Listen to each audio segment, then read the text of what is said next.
रवीबद्दल एक 2-3 गोष्टी सांगायच्या आहेत. रवी म्हणजे वडील. आपल्या म्हणजे बाईच्या कुंडलीमध्ये रवी हा वरिष्ठ किंवा तिच्या कल्पनेतला जोडीदार. रवी हा वडिलांचा द्योतक आहे. कुंडलीमध्ये रवी जर बलवान नसेल तर माणसाला खोटा अहंकार असतो आणि आत्मविश्वास नसतो फारसा. शुभ असेल तर मात्र उत्तम आत्मविश्वास असतो.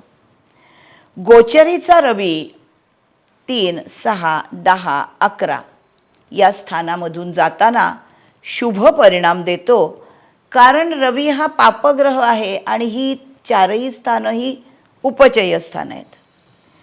गोचरीचा रवी जर मोठ्या अपत्याच्या स्थानामध्ये गोचरीचा रवी वरून